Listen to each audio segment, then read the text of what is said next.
Pour conclure notre soirée, quelques conseils de lecture. À côté des nombreuses publications de Werner Spies sur l'œuvre figurative et graphique, sur les collages et les frottages, il existe aussi de nombreux ouvrages d'auteurs français. Le dictionnaire humoristique de Pierre Dracheline, que nous avons évoqué, sera disponible en librairie dès demain. Signalons le très beau livre de Gilbert Lascaux, intitulé Sur la planète Max Ernst, qui rassemble des textes d'écrivains surréalistes et qui les situe par rapport à d'autres textes, notamment Lautréamont, le précurseur des surréalistes. Le livre est illustré par Max Ernst. Puis Max Ernst d'Alex Andrian, un beau texte plein de bon sens dont l'auteur a été membre du mouvement surréaliste. Le livre est également illustré par des tableaux de Max Ernst. Je vous souhaite à présent une très bonne fin de soirée et peut-être, qui sait, aurez-vous des rêves surréalistes.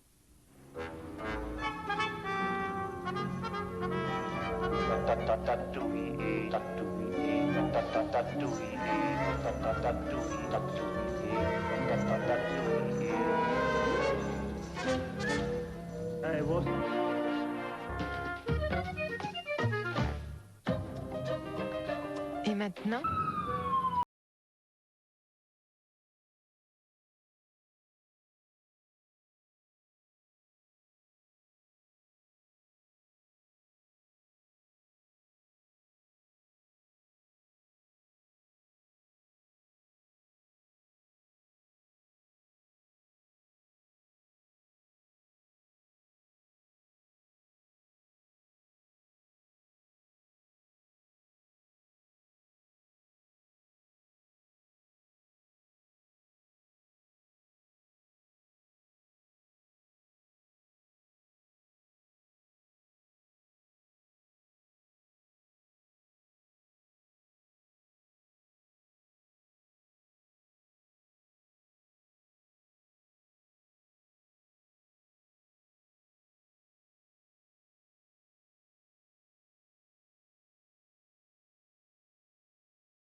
Je suppose qu'on peut me définir comme un peintre surréaliste dans la mesure où je partage toujours certaines de leurs convictions, comme leur croyance dans le pouvoir de l'irrationnel et de l'inconscient, qui est peut-être ce que nous avons de meilleur. Alors oui, disons que je suis une surréaliste.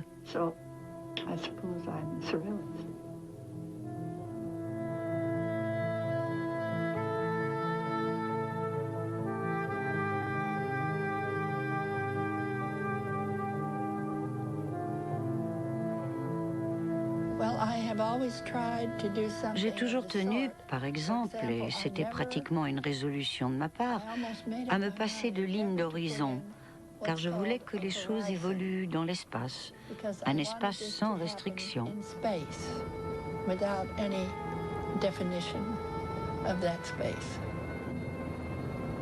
Une image se fond dans l'autre, et c'est une espèce de découverte, en un sens. Mais pour moi, il s'agit avant tout d'aller à la rencontre de nos propres anges et de nos propres démons.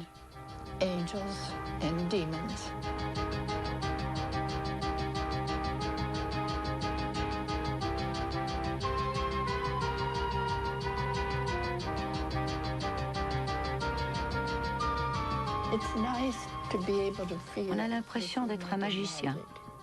Et pour moi, c'est là un des grands plaisirs de la peinture. Mais je suis toujours à la recherche de ce qui n'existe pas.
Elle est là depuis un bon moment, solidement plantée entre le passé proche et un avenir incertain, entre la vision intérieure et l'autre côté de la porte, entre ce qu'elle a peint la veille et ce qu'elle peindra demain.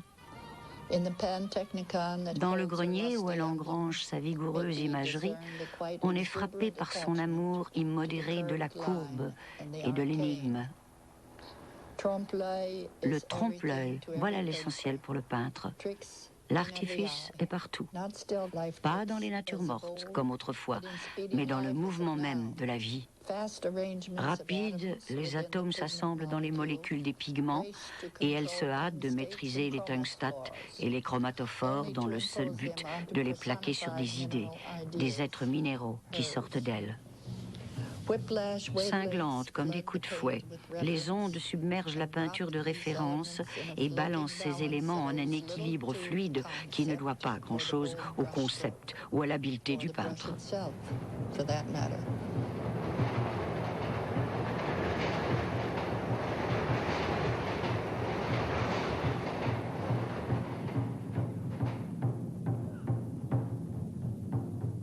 D'habitude, je fais de la peinture, mais pas aujourd'hui. Je fais un film.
Évidemment, ici à New York, elle se met à utiliser une imagerie qui reflète ce qu'on voit dans la rue, comme les bicyclettes. Bien sûr, il n'y a pas de gorilles dans la rue, mais c'est un tout.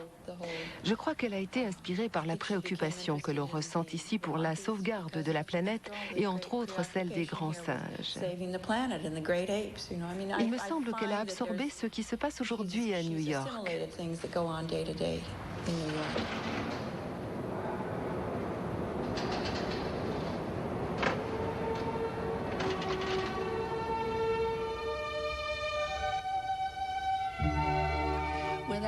Sans prétendre à l'intelligence, les gorilles posent certaines questions. Quelle est la place de chaque espèce sur la Terre? Pourquoi en est-il ainsi? Que s'est-il passé? Pourquoi les choses vont-elles si vite aujourd'hui? Et où allons-nous? J'ai choisi de les encadrer dans des bicyclettes car on en trouve partout sur la planète. Là où il y a des hommes, l'humble bicyclette n'est jamais loin. Les rouages à l'air. Son cadre est un emblème et un faire-valoir pour l'espace qu'il délimite.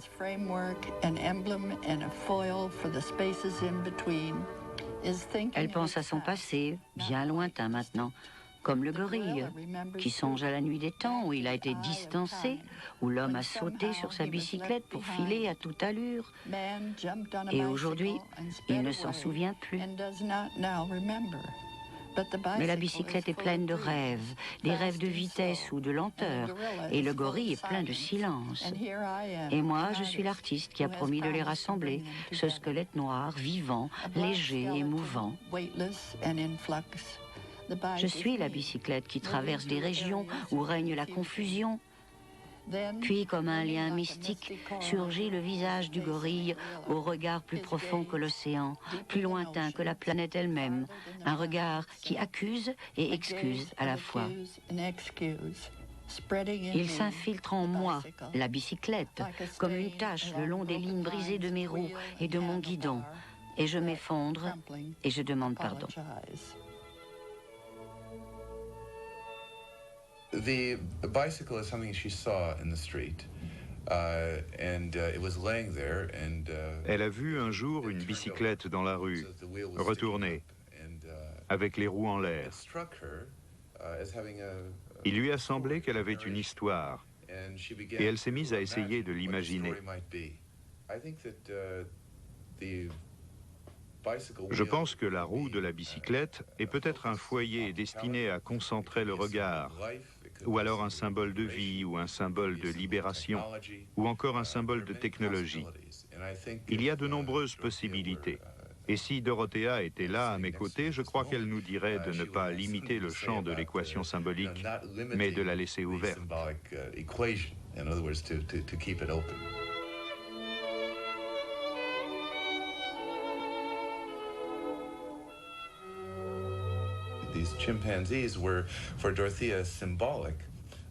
Pour Dorothea, ces chimpanzés symbolisaient quelque chose d'absolument fondamental pour la vie et pour la nature.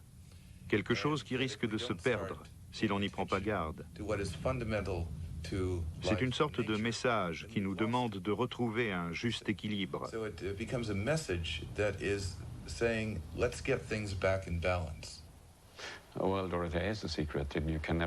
Dorothea est une énigme, et elle le restera toujours. Elle a une personnalité très complexe, passionnante et absolument fascinante.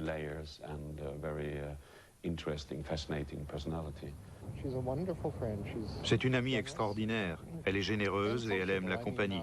En fait, elle vit seule maintenant. C'était quelqu'un de très séduisant et de drôle. Elle avait beaucoup d'humour et toujours des idées originales.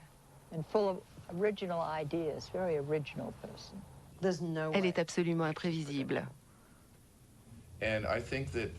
Dorothea est très à l'écoute d'elle-même. Elle n'a aucune envie de se plier aux exigences du marché de l'art. Ce sont ses mains qui sont le trait d'union. Elle pénètre dans votre espace, tout comme son œuvre est à la fois dans son espace et dans le vôtre. Je pense que c'est là un de ses aspects révolutionnaires, au même titre que sa violence et son érotisme. Elle vous force à accepter sa vision des choses ou bien à lutter contre elle. Il faut dire que quelquefois, c'est presque insoutenable.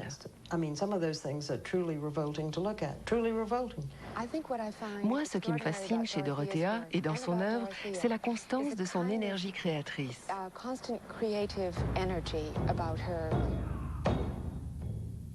Par la fenêtre de mon atelier, j'ai regardé dans la rue et j'ai vu ces jeunes casse-cou sur leurs patins à roulettes. Ils dévalent l'avenue au milieu de la circulation, les écouteurs sur les oreilles et leur énorme radiocassette sur l'épaule.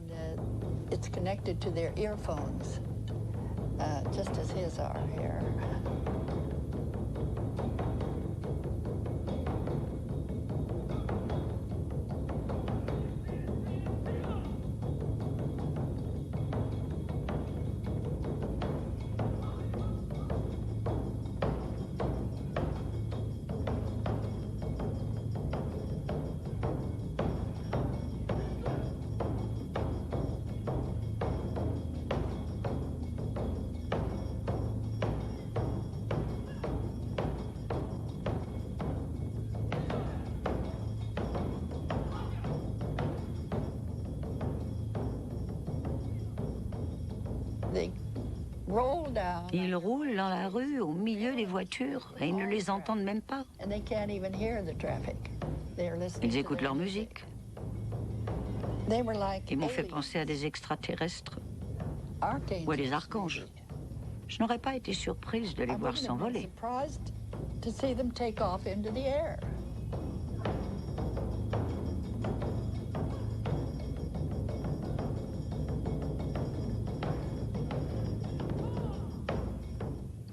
Nous sommes tous très heureux de son retour à New York. Quand elle est revenue vivre ici, au début, elle a eu du mal. L'adaptation a été difficile.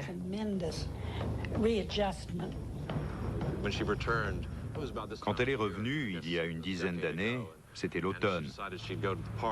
Elle a décidé de faire une fête en l'honneur de la saison. Elle habitait dans un hôtel en plein centre-ville, mais ça ne l'a pas empêchée de descendre dans le parc pour ramasser des quantités de feuilles mortes qu'elle a répandues sur le sol de sa chambre. Vous voyez le genre de fête. La femme de chambre était atterrée à l'idée de nettoyer tout ça, mais Dorothea lui a donné un bon pourboire, et quand les invités sont arrivés, ils ont passé la soirée avec des feuilles mortes jusqu'aux genoux. In autumn leaves.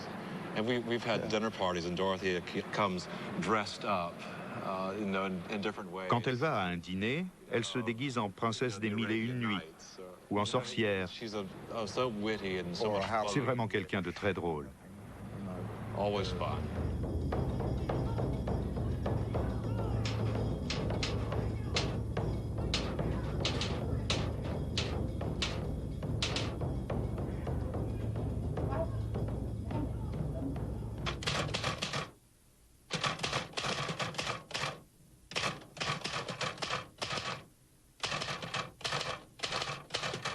Le peintre Dorothea Tani est l'un des derniers grands représentants du mouvement surréaliste. Elle a passé la moitié de sa vie en France. Rentrée à New York il y a 15 ans, elle y vit et y travaille depuis. Savoir que dire dans de telles circonstances est difficile.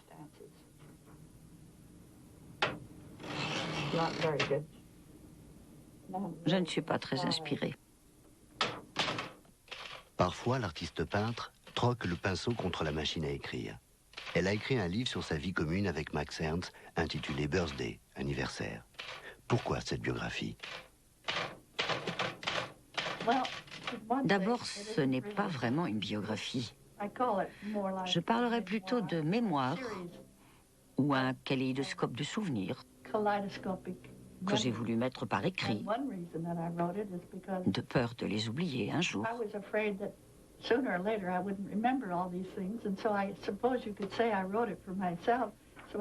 On pourrait donc dire que je les ai écrits pour moi, pour pouvoir les relire plus tard. Il y a aussi le fait que j'ai passé 28 ans à l'étranger, ce qui est peu commun pour des Américains.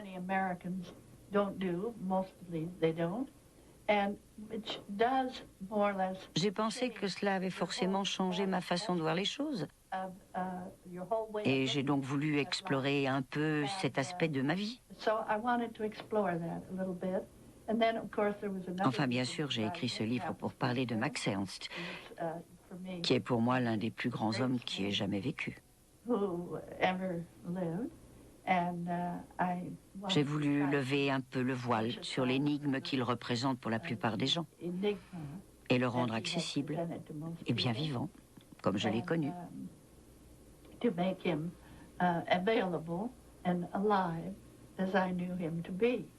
Les gens disaient toujours qu'il avait un ascendant sur elle, mais à mon avis, ce n'était pas une influence très profonde. Dans sa carrière d'artiste, la manière dont elle a su conserver son intégrité est étonnante. Elle a été mariée à Max Ernst pendant de longues années et il y a eu bien entendu entre eux des influences mutuelles, mais leurs œuvres sont restées distinctes. Elle n'a jamais cessé d'être à la recherche de l'artiste qui est en elle.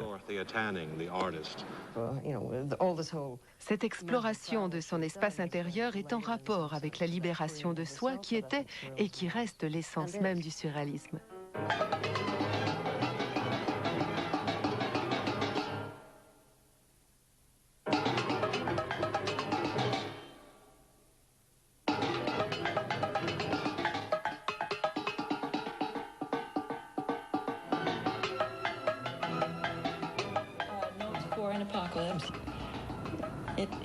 Voici Note pour une apocalypse, où elle démontre ce qui est à mon avis l'un de ses grands talents. C'est une plaisanterie entre nous. J'admire le don qu'elle a pour peindre les étoffes. Le drapé de cette nappe me plaît vraiment beaucoup. En plus, il y a tant de mystère dans ce tableau.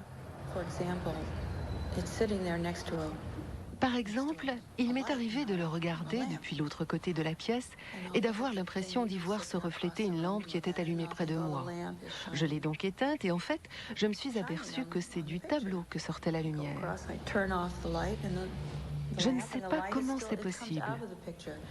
Parfois, j'ai l'impression de plonger dans ce tableau tant la présence de Dorothea y est forte. Dorothea's reality is that picture. With a brush, your hand, and some color, you can create. Il suffit d'un pinceau, d'une main et d'un peu de couleur pour créer à volonté. Real or almost real. Et à partir de rien, des objets réels ou imaginaires, des sentiments ou même des univers entiers. C'est un moment de grande force, de grande exaltation. Au mur, sur le sol ou sur le chevalet, une surface vierge attend, toute blanche. Elle attend le vert-bouteille, le rouge géranium, le noir de sang ou une traînée de pluie. La toile frémit sous la main mouvante. C'est Explosia, l'invention d'une nouvelle planète avec son nom tout neuf. Voilà pourquoi nous peignons pour inventer. Parce qu'à chaque fois c'est un événement, une nouvelle naissance, un repère dans un monde de chaos, une promesse d'ordre. Le calme dans le vacarme, la volupté dans l'espace. Le début est difficile, avec l'atelier pour seul témoin de l'événement à venir. Sans fierté, sans humilité, sans certitude et sans incertitude, on joue avec la lumière. Mais déjà c'est inutile, car le regard intérieur se remplit d'une promesse qui danse derrière les yeux, tour à tour floue et distincte.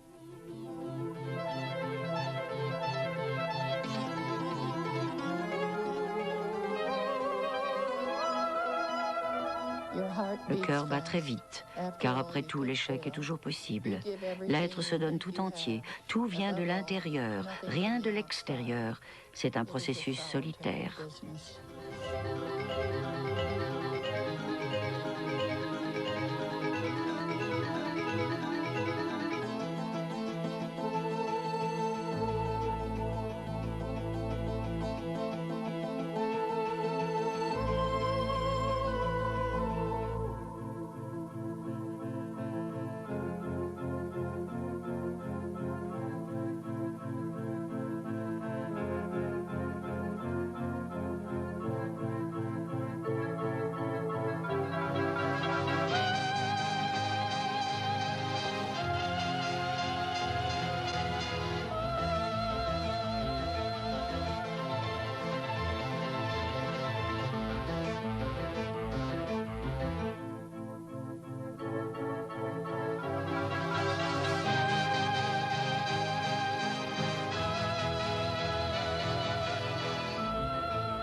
Le thème des portes apparaît dès le premier tableau de l'exposition, qui est Birthday.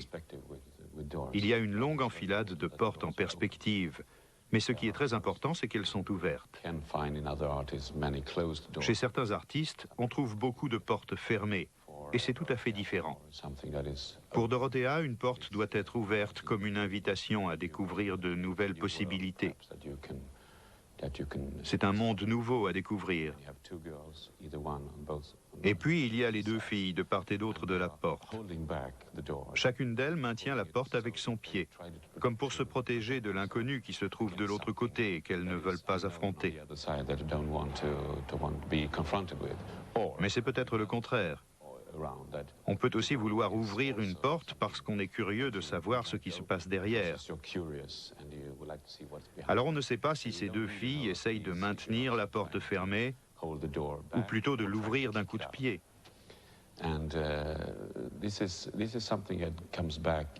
C'est un phénomène récurrent dans l'œuvre de Dorothea Tanning que cette ambiguïté, cette hésitation entre ce qui peut être une menace et en même temps une tentation pour la curiosité.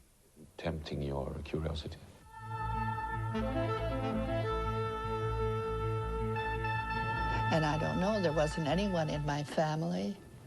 n'y a jamais eu personne d'un peu excentrique dans ma famille. Personne qui s'intéresse à l'art. Ils étaient tous dans les affaires. Ou alors ministres du culte. J'en ai quelques-uns parmi mes ancêtres.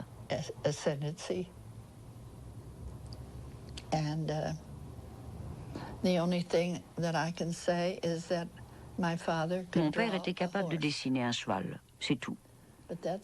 Mais uniquement parce qu'il était passionné de chevaux. Et puis je suis arrivée. Et du plus loin que je me souvienne, j'ai toujours eu un crayon à la main.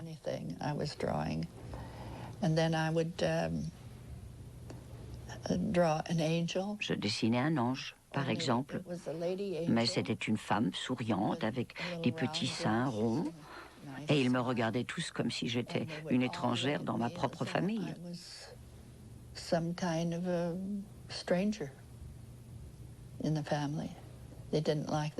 Ils étaient choqués, parce que l'ange était nu.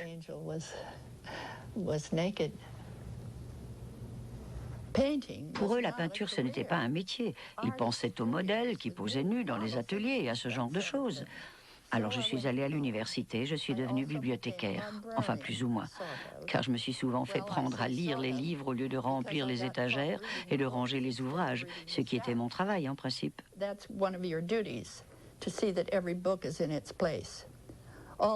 Tout ça s'est passé à Galesburg, une petite ville de l'Illinois, dont la Grande Rue était pour moi comme les Champs-Élysées. Quel contraste entre Galesburg, cet endroit où j'ai passé mon enfance sur un canapé à attendre de grandir, et Cologne, avec sa majestueuse cathédrale aux vitraux chatoyants, dont le reflet enveloppait les épaules des enfants comme une cape ornée de pierreries, les transformant en princes ou en poètes. Je suis née, certes, mais ensuite j'ai couru très vite, sans m'enfuir cependant.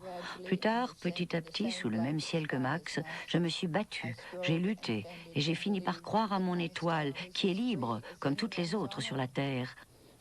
Bientôt j'étais entourée d'épaules et d'oreilles aux contours délicats, de bras et de seins ronds arborés avec un peu de gêne, comme ces tableaux dans les musées, affublés d'un petit carton blanc qui avertit le visiteur d'un seul mot, érotique.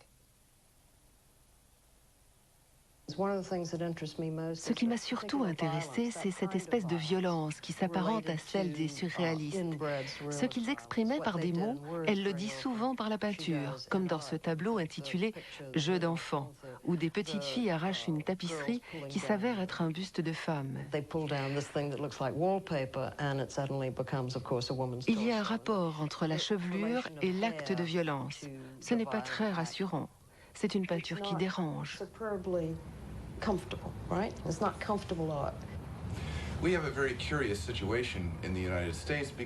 Il se passe un phénomène curieux aux États-Unis. Nous avons une culture très puritaine. Alors par réaction, Il existe une pornographie des plus grossières. Mais elle est à des kilomètres de l'érotisme profond et subtil que dégage ces toiles merveilleuses, sans parler de ses remarquables sculptures.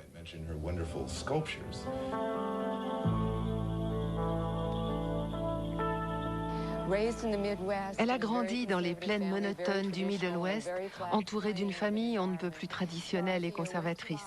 C'est dans les bibliothèques, dans la lecture et enfin dans l'art qu'elle a découvert des horizons nouveaux pour elle-même et pour les autres. Poussée par une passion peu commune, elle est sortie des sentiers battus et par la seule force de son intuition créatrice et de sa richesse intérieure, elle a su produire une œuvre d'une extraordinaire force d'évocation.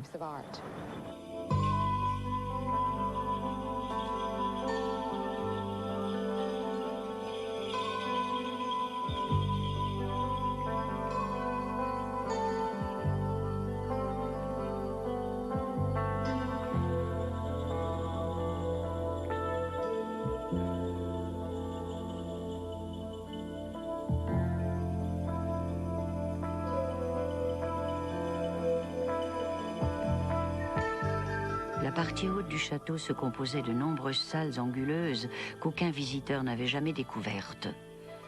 Il ne lui fut pas facile qu'en prise de peur, elle se mit à fuir, de trouver la porte qui lui permit de sortir. Un silence plein d'angoisse planait sur ces arcades célestes où le vent se mit soudain à cracher des rafales. Dans le château, les portes tremblèrent lorsqu'elle s'échappa à travers le labyrinthe de l'obscurité. À chaque craquement, une peur panique la saisissait. De temps à autre, elle s'arrêtait, rien que pour guetter un éventuel poursuivant. Elle entendit un souffle inconnu, frissonna et recula de quelques pas. Son sang se figeait. La pire frayeur qu'elle put imaginer s'emparait d'elle. Elle savait que cela ne finirait jamais.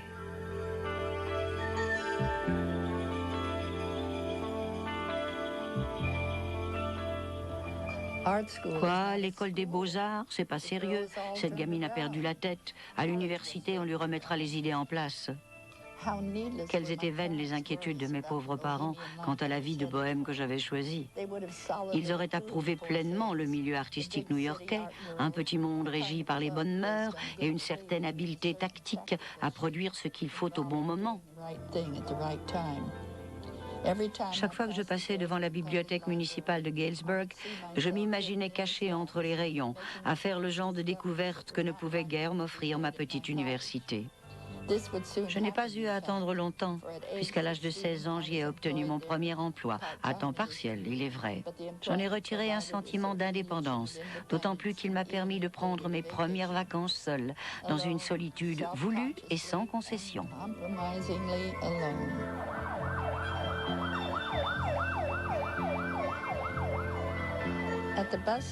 À la gare routière, le jour du départ, j'achète un aller simple pour New York. Ballotté pendant des heures interminables, à moitié endormi, à travers des paysages de fin d'été et des villes anonymes, je finis par atterrir avec mon hideuse malle sur le pavé de New York à la station de bus de la 8e avenue.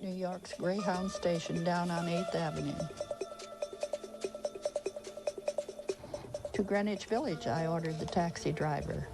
But where? Greenwich Village, dis-je au chauffeur de taxi. Oui, mais où? Allez-y, je vous dirai où vous arrêtez.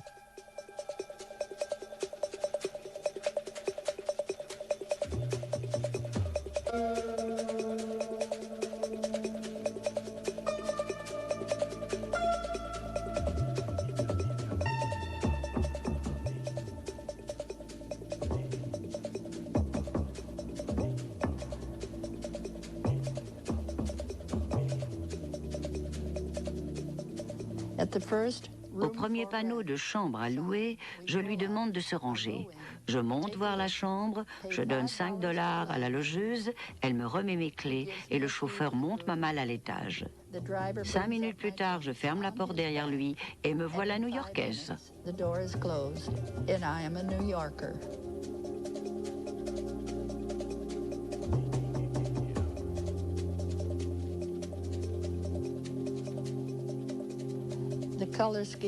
Ma palette de couleurs était agressive, ce qui m'a donné à réfléchir.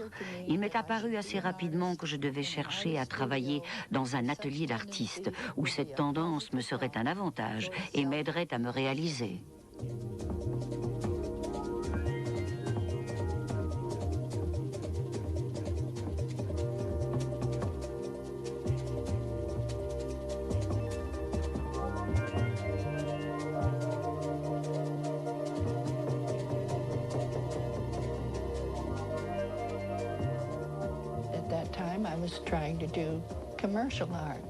À l'époque, j'ai commencé par dessiner des publicités. Si vous voulez, je peux vous montrer les annonces pleine page que j'ai faites pour le grand magasin Macy's. C'est un travail qui payait bien, mais pour moi, c'était du provisoire. C'est toujours ce qu'on croit. Seulement, au bout de 2 ou 3 ans, j'en étais restée au même point.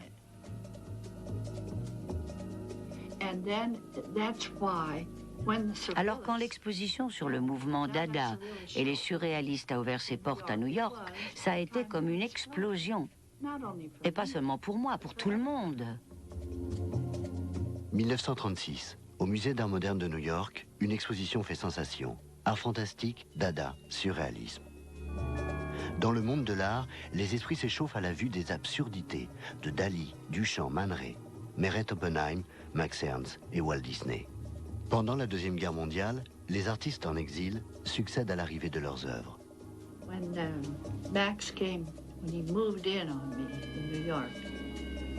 Quand Max est arrivé, il s'est installé dans mon appartement à New York, avec tous ces objets d'art primitif, ces quelques meubles, tous ces magnifiques tableaux et un petit chien. Ce dernier avait à peine 6 mois. Et il a passé 1 jour et demi à se cacher en tremblant sous les meubles, avant que je ne puisse l'amadouer. Mais ensuite, il s'est attaché à moi presque exclusivement, et il a pris une telle place dans ma vie qu'il s'est insinué dans tous mes tableaux, ou presque.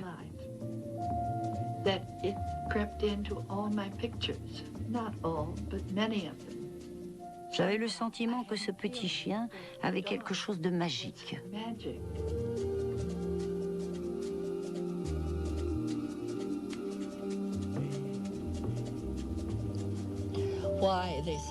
Ils se sont dit, pourquoi les artistes devraient-ils rester en ville? Faut-il vraiment faire à Miami avec les collectionneurs, assister au vernissage, parler des gens en vue dans les salons à la mode pour faire de la bonne peinture, de beaux objets, du bon travail? Non, nous ferons tout le contraire.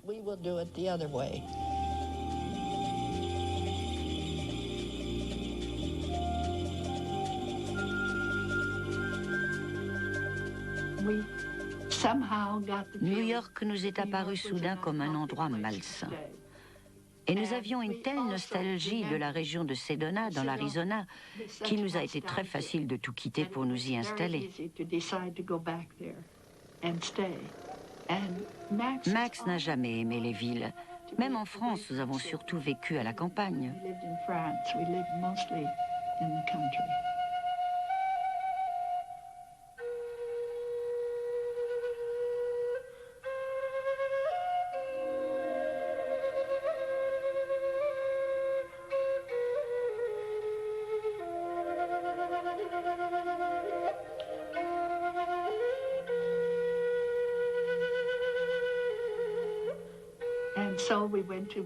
Nous avons donc passé plusieurs années à Sedona. Nous y avons bâti une maison où nous vivions comme des sauvages. Il n'y avait ni électricité, ni eau courante. Nous allions chercher l'eau à la pompe du village, à 10 km de là, dans de vieux bidons à essence.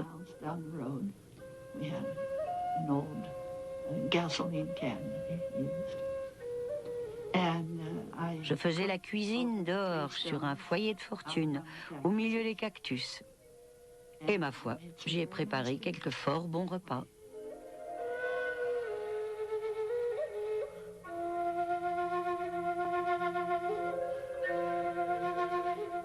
Vous avez quand même peint quelques tableaux. Quand la cuisine m'en laissait le temps, oui.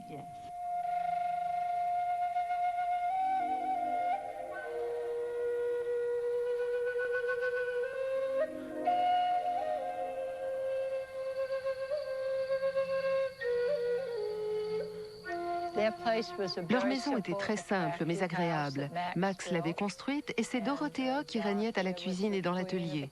C'était quelqu'un d'extraordinaire, de très drôle, avec un charme fou. Nous avons passé de très bons moments ensemble.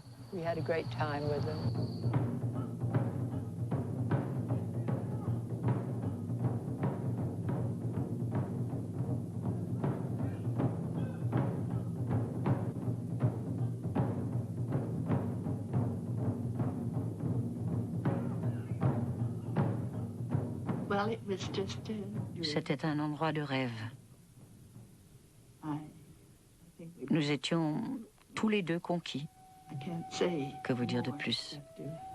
À moins d'en faire des poèmes.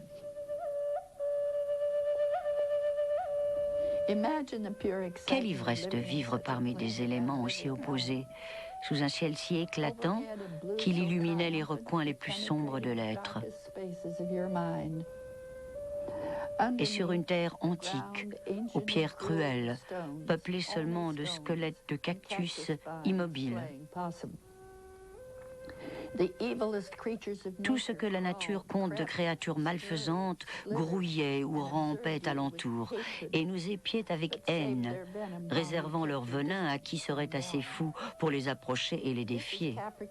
J'ai dit à Max un jour, c'est la colline du Capricorne. Il a contemplé longtemps la butte pierreuse, hérissée de cactus, avant d'acquiescer. Le jour où l'on fit jaillir l'eau de dessous la colline fut un événement. Après avoir charrié des bidons pendant une année, voilà qu'il nous suffisait d'ouvrir un robinet. Le lendemain même, Max commença d'élever son monument à notre colline, avec son roi et sa reine de béton et de ferraille, qui devinrent les augustes gardiens de notre demeure, de nos 2 arbres héroïques, de nos peintures, de nos pinceaux et de notre paix précaire. Quel nom, vraiment, aurait mieux convenu que celui de Capricorne?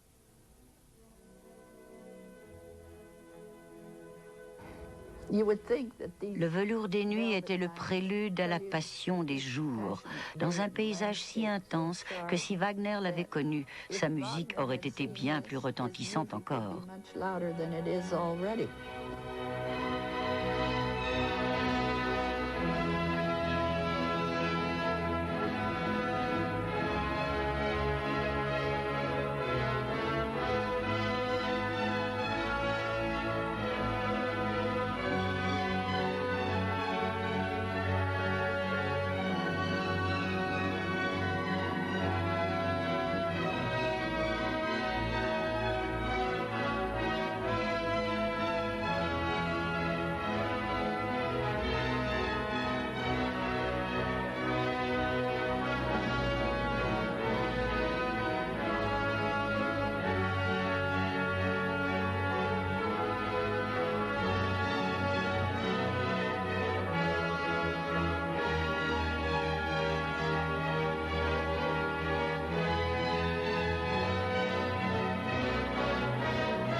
C'est là-bas que j'ai peint la plupart de ces toiles. Ce sont des scènes d'intérieur, car le site était si grandiose qu'il en était presque oppressant. La présence de cet extraordinaire paysage rouge m'a poussé à peindre des tableaux comme celui que nous verrons tout à l'heure. L'intérieur avec joie subite, qui est tout entier dans les noirs, les blancs et les verts. Interior with sudden joy, which is all white and black and green. La force de la nature est telle qu'elle peut broyer l'esprit de l'artiste. C'est arrivé à d'autres. Alors je préfère fermer la porte et peindre des intérieurs, des moments forts, un grand tableau noir et blanc capable de couvrir le vacarme rouge du paysage. De larges pièces vides, hantées de silhouettes figées, comme dans Sodome et Gomorrhe, où l'opale de la lumière joue avec le velouté de l'obscurité.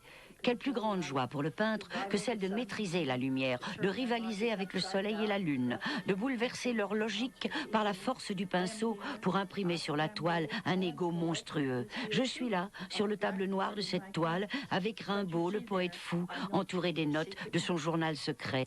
Je l'ai appelé « Intérieur avec joie soudaine ».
Ah oui, quelle aventure. C'est Elmar Pertiman, un vieux cow-boy qui s'était chargé de l'organiser pour nous. Et 4 autres personnes, je crois. Nous avions des canots pneumatiques que nous avons transportés en camion jusqu'à Haight, un endroit à la frontière de l'Utah et de l'Arizona. Nous les avons mis à l'eau, puis nous avons descendu les rapides du Colorado.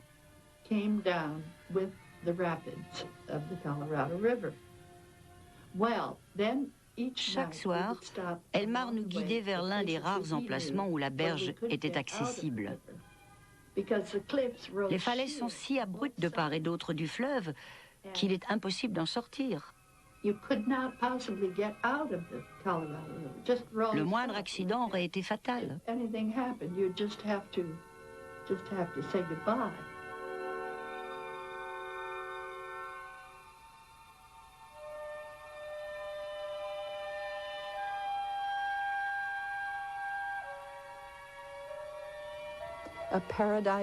Dans ce paradis perdu, nul besoin des artifices du peintre, ni même de son imagination. Tout était là, devant nos yeux, jusqu'à la présence fantomatique de quelques Indiens.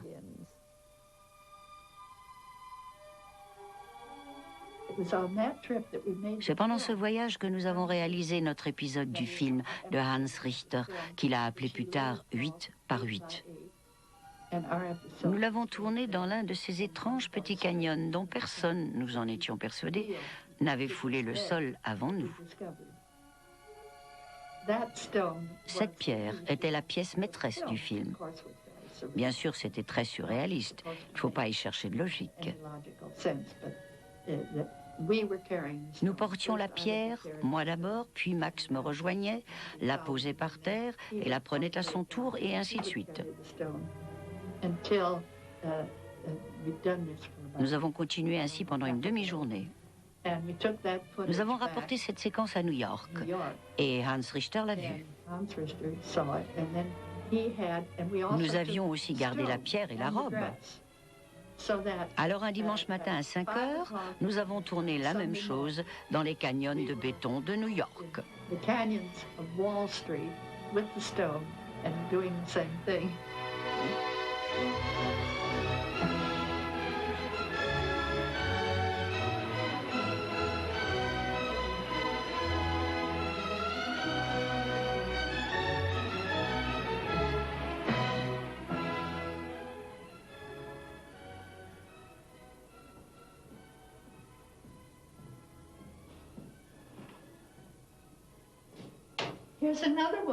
Voici un autre tableau assez important, je crois, puisqu'il représente mon mari. Je l'ai peint en Arizona en 1947. Max a posé très gentiment pendant plusieurs jours, et je crois que c'est assez ressemblant. J'étais surtout très fière de la main avec la flamme. Elle paraîtra peut-être banale à d'autres, mais à moi, elle me plaît beaucoup. Il y a autre chose de très important, c'est le symbole de l'oiseau. Car pour beaucoup de gens, Max était un oiseau. Lui-même en était persuadé. Voici donc Lop Lop, c'est le surnom qu'il s'était donné, et le tableau s'appelle Max dans un bateau bleu. Nous jouons aux échecs.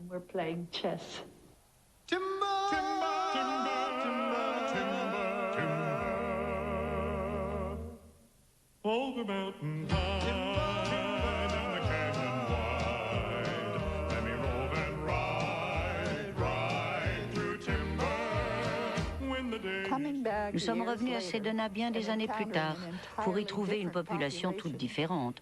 Des retraités décidés à augmenter de 10 minutes leur espérance de vie, des médecins ratés poursuivis par leur passé, des romanciers sans éditeur, moroses mais entêtés, des peintres du dimanche, amateurs de beaux paysages, de vieux adeptes de quelques religions nouvelles, sans parler de ceux qui n'étaient venus là que pour échapper à une mésentente familiale.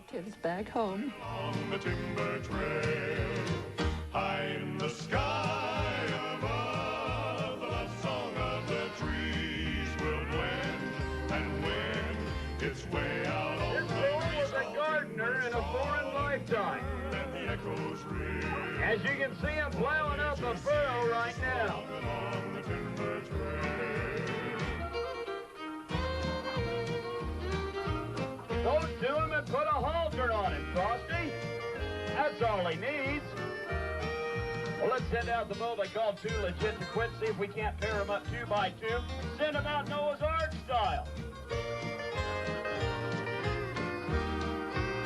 Circle the wagons down to the other end.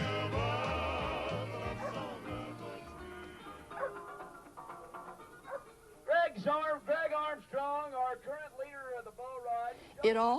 C'était la preuve, hélas, qu'il n'est ni possible, ni imaginable, ni même souhaitable de vivre au paradis.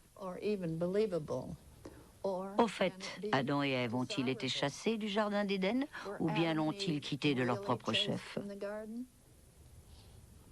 Ainsi bardés de bonnes raisons, s'il en était besoin, nous avons mis la clé sous la porte et nous sommes partis pour la France. We locked our flimsy door and left for France.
Paris.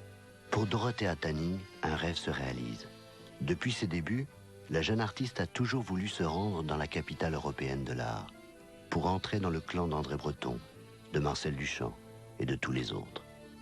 Après la guerre, ils s'y retrouvent comme de vieux amis. Le mouvement surréaliste n'existe plus, mais l'amour de la France est resté. Et une nouvelle vie commence. Pour vivre dans un pays étranger, il faut en parler la langue. Sinon, c'est comme si on n'y était pas. J'étais si décidée à apprendre le français qu'une fois en France, j'ai demandé à Max, qui lui, bien sûr, le parlait couramment, de ne plus m'adresser la parole que dans cette langue.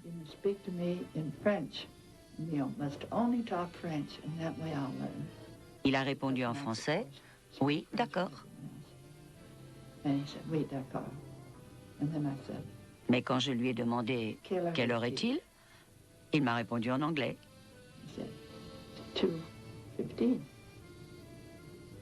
Moi, j'ai protesté. « Mais Max, tu m'avais promis de parler français. »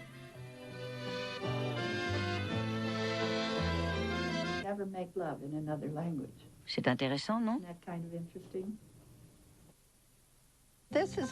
Nous sommes en 1965 et nous venons de quitter la Touraine et les brumes tenaces de Huim. Nous voilà provençaux à présent et aussi rôtis par le soleil que des figues. C'est à Séance que nous avons élu domicile.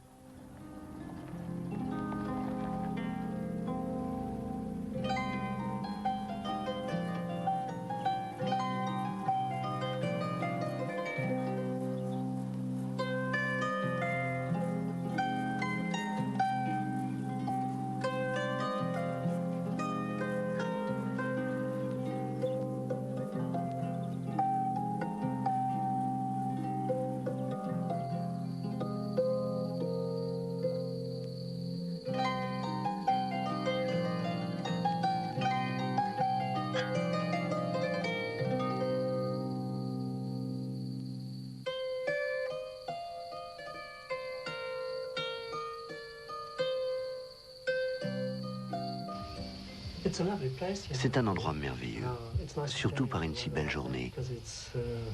Il fait déjà un peu sombre en fait. C'est ici que nous passions l'essentiel de notre temps, pendant notre séjour dans cette maison, à Séance.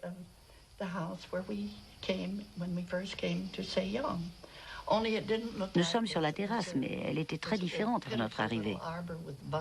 Il y avait là une espèce de treille plutôt chétive, et à la place nous avons mis ces poutres et ces stores pour en faire une vraie pièce. C'est là que nous mangions, que nous nous amusions, que nous dansions. Nous y avons passé beaucoup de bons moments.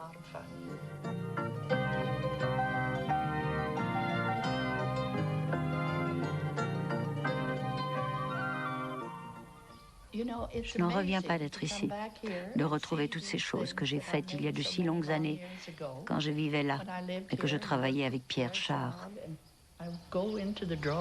Quelle surprise de retrouver toutes ces choses merveilleuses. Enfin, merveilleuses, je ne sais pas. Mais disons que c'est un grand bonheur pour moi, parce que j'ai l'impression de feuilleter l'album de ma vie.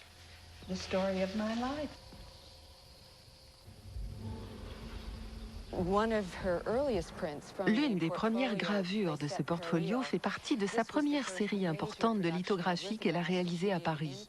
Elle gravait sur la pierre, et quand elle parlait de cette expérience, elle disait qu'elle interrogeait la pierre, et que souvent celle-ci lui répondait comme un oracle.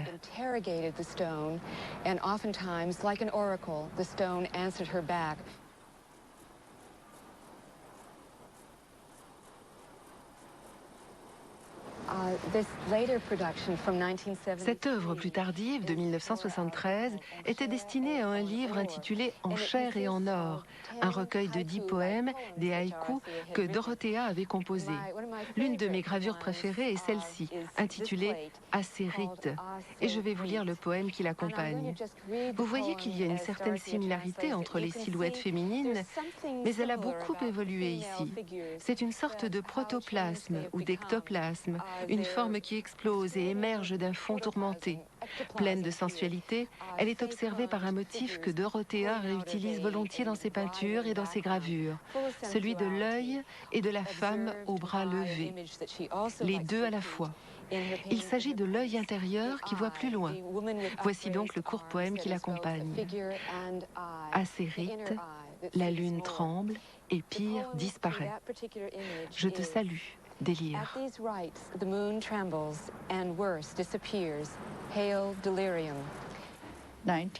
1967. Une femme abandonne pour quelque temps ses peintures et ses toiles pour se pencher sur des plans. Ce sont des dessins d'une autre nature, solides, aux traits bien droits, aux mesures minutieuses, avec leur logique à eux, faite de portes, de sols, d'escaliers et de charges. L'escalier mène à une salle de bal, voire plus haut, dans le chapitre « Idées directrices », le paragraphe intitulé « Pourquoi perdre le sens de la fête ?»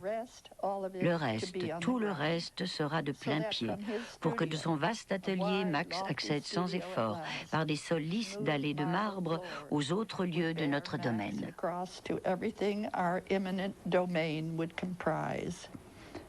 Les arcades à colonnes, la bibliothèque, le vaste hall, la piscine, la terrasse du jardin, dont le dallage s'épanouit en nervures et en arborescences qui nous plaît de prendre pour celles d'antiques fougères.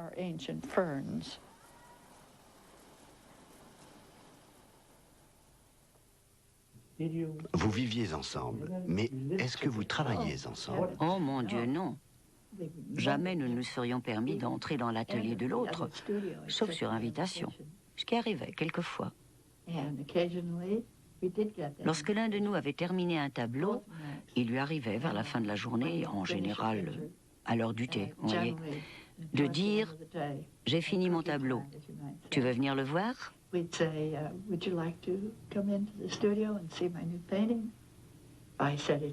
On répondait oui, bien sûr. Quand c'était lui qui venait chez moi, il s'asseyait devant ma toile et la regardait pendant de très longs moments.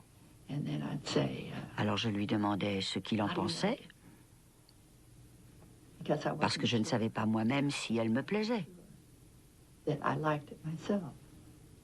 On n'est jamais sûr au départ. La certitude vient 2 ou 3 jours plus tard. Et il me répondait, c'est magnifique. Moi, je disais, oui, mais tu peux être franc, je ne me vexerai pas. Non, c'est magnifique, vraiment magnifique. Et moi, j'insistais, Max, si tu as une critique à faire ou quelque chose à dire, tu peux y aller, tu sais. Alors il perdait patience. Écoute, c'est magnifique. Qu'est-ce que je peux te dire de plus?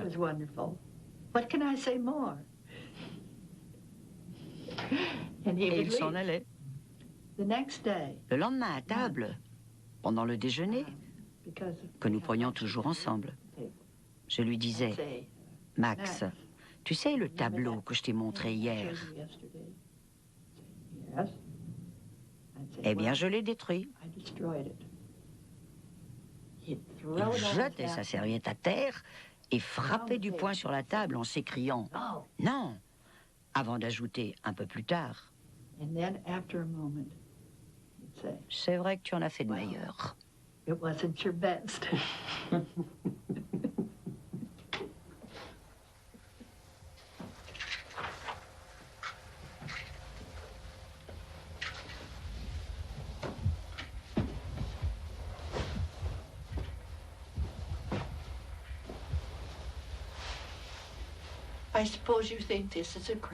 Vous devez trouver cette pièce un peu folle.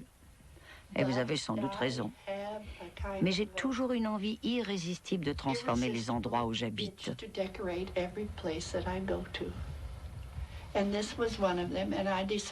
Cette pièce, par exemple, j'ai voulu en faire une espèce de bordel arabe. De lupanar.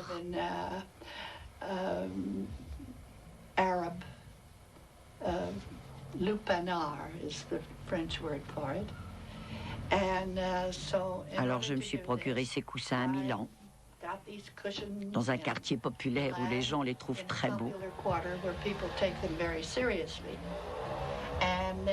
Puis j'ai acheté des tentures aussi excentriques que possible. Et je faisais ça pour m'amuser, vous savez. Quand on décore une pièce, je crois qu'il ne faut pas se prendre trop au sérieux, ni essayer forcément de faire quelque chose de comme il faut. J'ai donc voulu que cette pièce soit amusante. Mais le plus drôle, en fait, c'est que nous nous y sommes assez peu amusés. En fin de compte, nous préférions nous retrouver dans la véranda. C'était plus reposant.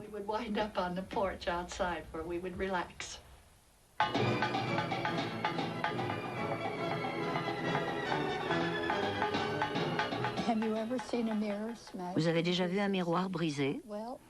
Pour moi, c'était un peu ça. Voici l'un des morceaux du miroir que je cassais comme un prisme. Les surfaces lisses que j'avais peintes jusque-là se sont mises à évoluer. Et toutes sortes de formes sont apparues à la surface. Presque malgré moi.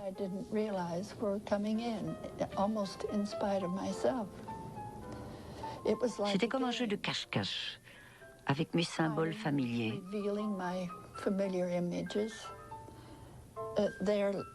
Vous les voyez ici perdus dans la brume ou peut-être dans la tempête. En les peignant, j'avais l'impression d'être une magicienne, car je les créais à partir de rien. Avec mon pinceau et mes couleurs, c'est tout.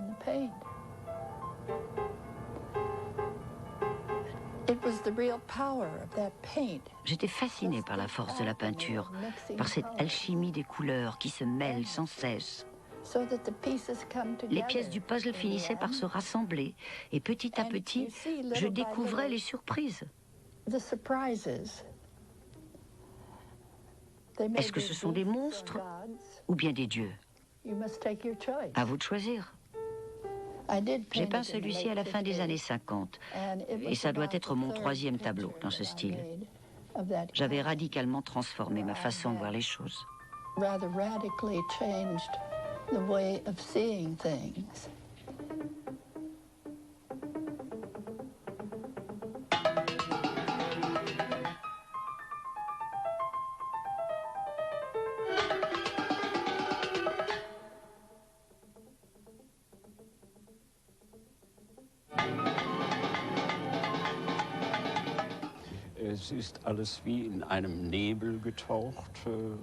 Pour un novice, tout paraît plongé dans un épais brouillard. En vérité, il s'agit d'un renoncement à l'expressivité de la ligne. Je n'ai rien contre la ligne. Elle est un moyen d'expression extraordinaire. Et Dorothea Tanning a également fait de très beaux dessins, par exemple, dans lesquels la ligne prédomine. Mais ce monde plongé dans le brouillard offre beaucoup plus d'espace à l'imagination que la ligne, qui, elle, est narrative.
Avril 1993. La Kunsthalle de Malmö expose la plus grande rétrospective de l'œuvre de Dorothea Tanning. Des collectionneurs et des musées du monde entier ont permis de rassembler plus de 150 travaux. Un regroupement d'œuvres unique qui voyagera également en Angleterre et aux États-Unis. Il offre un aperçu des diverses périodes créatrices dans la vie artistique de Dorothea Tanning. Et c'est un succès auprès du public. La vieille Europe se souvient de la surréaliste Dorothea Tanning. tandis que la nouvelle Europe découvre son actualité.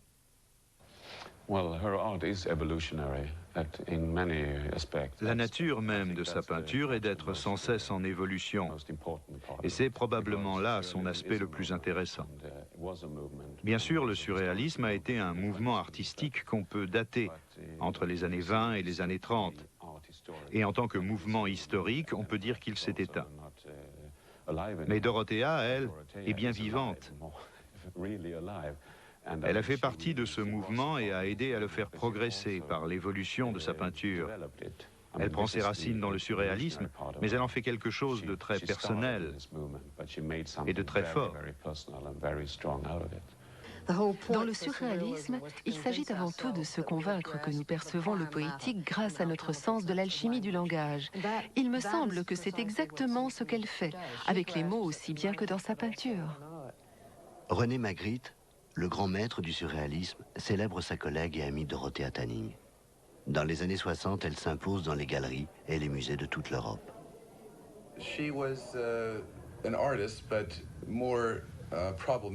C'était une artiste, bien sûr.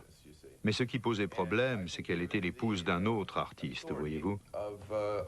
Et étant donné l'autorité qu'avait André Breton dans le mouvement surréaliste à Paris, il était très difficile aux femmes de s'y faire reconnaître.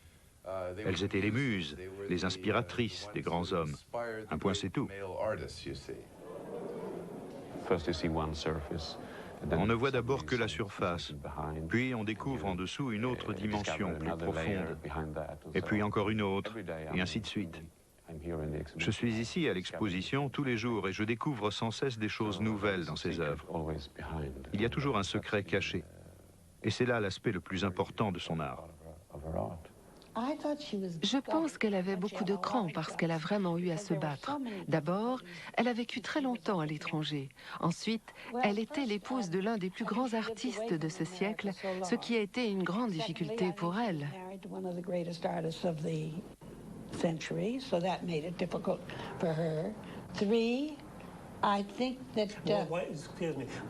En quoi consistait cette difficulté? C'était toujours lui le point de mire. Dans son existence de peintre, le monde n'a pas raté une occasion de lui mettre des bâtons dans les roues.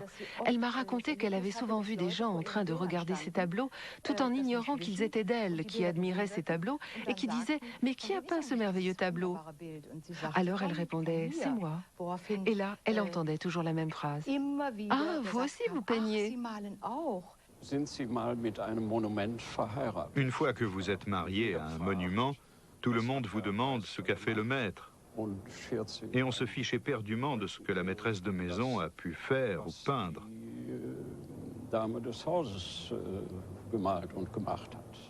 Aujourd'hui j'en ris, mais à l'époque...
Ces sculptures lui ont demandé un temps fou, et elles sont d'une grande originalité, mais elles étaient fragiles. Et il est évident qu'elles n'étaient pas faites pour durer, car elles étaient l'expression d'une expérience immédiate. C'est une chose que j'ai beaucoup admirée.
À coudre.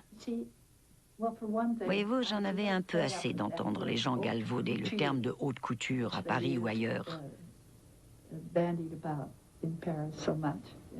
J'ai eu envie de leur montrer ce que ça pouvait être. Pour eux, il s'agit simplement de fabriquer des vêtements féminins. Je ne voyais pas ce qu'il y avait là de si haut ou de particulièrement élevé.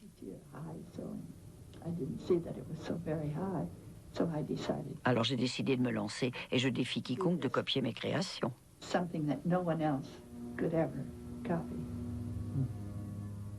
Et vous avez eu du succès?